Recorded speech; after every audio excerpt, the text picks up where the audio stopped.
we went into it obviously knowing that we wanted to add wideouts, we wanted to add offensive linemen, but then you have to think what players are going to be there in the second round.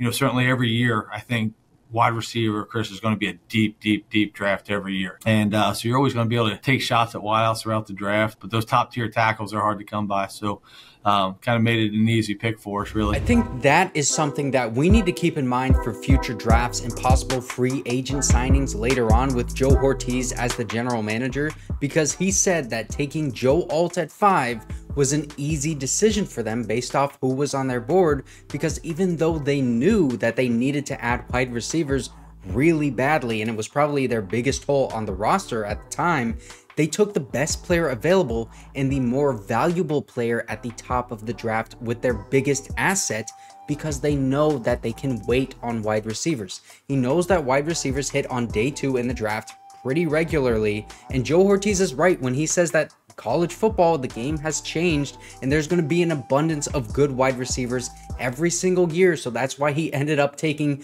3 wide receivers on day 2 and day 3, because once you get to those later rounds of the draft, the value for those guys, it increases compared to the guys at the other positions, just because wide receiver is so deep. And with how many good wide receiver prospects are coming out recently, there's even an argument to be made about making that position like a stable of guys like the running back position, and you just keep churning those wide receivers in.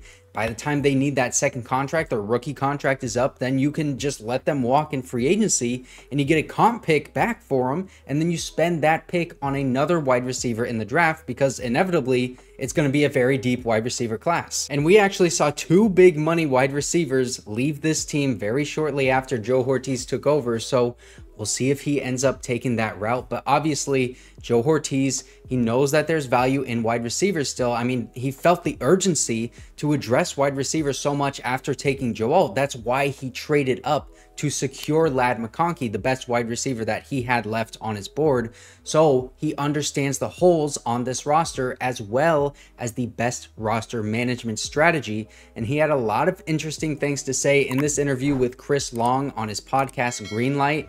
Let's start off with what he likes in Ladd McConkey.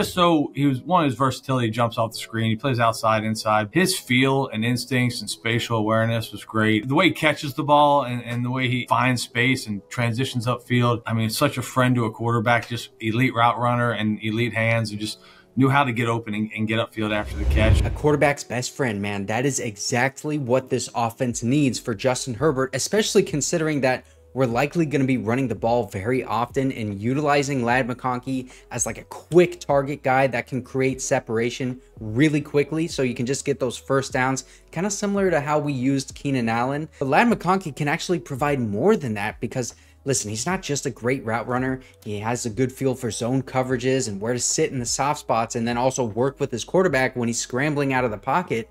But he is also an athletic freak that has elite explosiveness, speed, and yak ability. I mean, listen, don't let the look of this guy and the name of this guy fool you. I know Ladd McConkey, the white wide receiver, doesn't seem like he's going to be an athletic specimen, but if you compare his RAS score, which is your athleticism score, to Zay Flowers, Ladd is actually bigger and faster than Zay Flowers, who Joe Hortiz drafted last year for the Ravens. He also has a lower drop percentage and a much higher QB rating when targeted. He's actually higher by like 30 points. When you hear Joe Hortiz describe Ladd McConkey in this interview, it almost sounds like he's talking about Zay Flowers, because they're actually very similar players. Ladd just needs to stay healthy, and he's going to have a huge impact on this offense. And also, look at Ladd McConkey right here getting fitted up. You can see this signed jersey. Go on Twitter and repost that tweet if you haven't already, because they're giving away that signed jersey. But the rookies, they're getting fitted up with their helmets. They're getting their jerseys right with the equipment staff. This is the rookie minicamp, I believe. It started today, and then I think it's going to go through the weekend. But I'll have a video covering everything that happened during rookie minicamp once it's concluded. But yeah, man, the rookies, they're finally reporting to the team. And also, I got to report to you about Underdog Fantasy, because now if you click my sign up link in the description and enter my code McLane, that is MACLANE, then you will get a special pick'em and a first time deposit offer up to $250 in bonus cash. It is a new first time depositor deal. This is the best way to support me. And like I said, I love Underdog Fantasy. It's my favorite fantasy sports app. So go ahead and use my first time depositor promo code if you want. But now I want to get back to this, talking about a different wide receiver. So let's hear what Joe Hortiz had to say about Quentin Johnston. We're going to pour it all into him and everyone else. And he's out there working every day, and he's committed to it. And certainly super talented. I mean, we watch a guy that big, watch him sink, drop his weight, get in and out of breaks. It's all there for him. And it's just gaining confidence, gaining comfortability in the scheme. And you know the transition. Not everyone develops at the same pace. You have the work ethic, you have the drive, you have the ability. He's going to develop. And you saw flashes of it last year. I think he's going to do it. I really do, watching him out here working. I'm really excited for what this year is going to bring for him. So I understand that Joe Hortiz and Jim Harbaugh, they're both talking up Quentin Johnston because he's their guy. You know, it was the former first-round pick from just this past season before they were hired. And so they don't want to completely throw him out because there's so much value attached to him on this roster right now. But I do love the vote of confidence for Quentin Johnston because even though he does get a lot of flack, he has a lot of tools. And if he works hard, he can absolutely bounce back from that rookie season. He's going to need to improve his route running, which he already is because we saw footage of him working with Marvin Harrison Jr. And then Joe Hortiz himself in this interview, he's saying that he sees Quentin Johnston working on improving every single day. But last year, there were times that he would get open and just like not be targeted. So it's not like he was bad all the way through the year last year. And he actually improved his route running later on. Like he had flashes of some pretty good play. The other thing is though, dropping the ball and also not being great in contested catches. But I think Joe Hortiz kind of alluded to this a little bit. It's more of a confidence thing with him and like a concentration thing. If he gains confidence and improves his route running, he could be a very good threat over the middle of the field, both in the intermediate part where he actually graded elite last year, but also closer to the line of scrimmage, kind of like on a shallow drag route where you can allow him to create some of that yak for himself. And he graded very well in that part of the field last year also. I actually made a full video about Quentin Johnston. I watched every single snap that he had last year in the preseason, the regular season. I even watched training camp.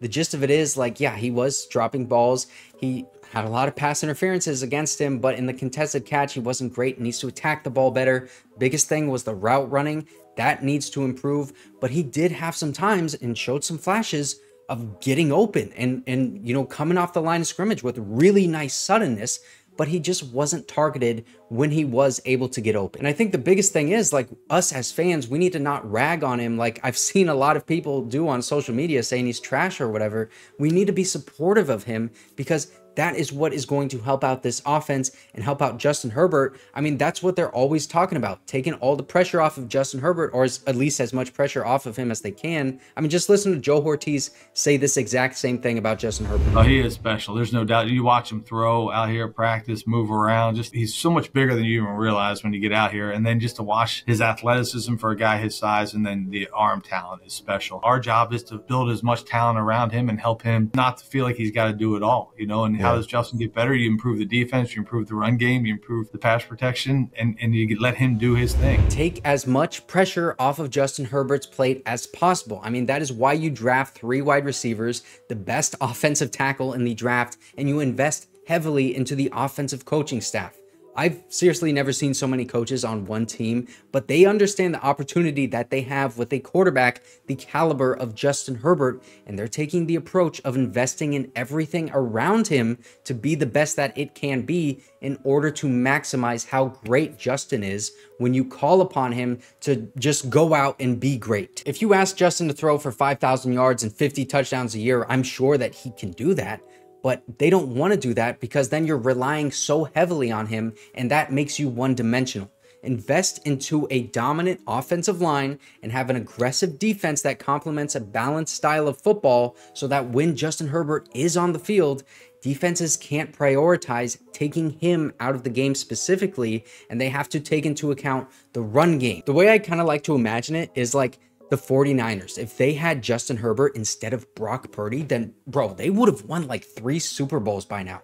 Imagine the Chargers just playing a very similar brand of football. I mean, not exactly what they're doing, but pretty similar to that. And instead of Brock Purdy and like Jimmy Garoppolo, they have an elite quarterback in Justin Herbert. I mean, that is Jim Harbaugh and Joe Hortiz's plan to maximize Justin Herbert and hopefully win the Chargers a Super Bowl. And if you did not see my video yesterday, we got our first look of Trey Pipkins at right guard in workouts.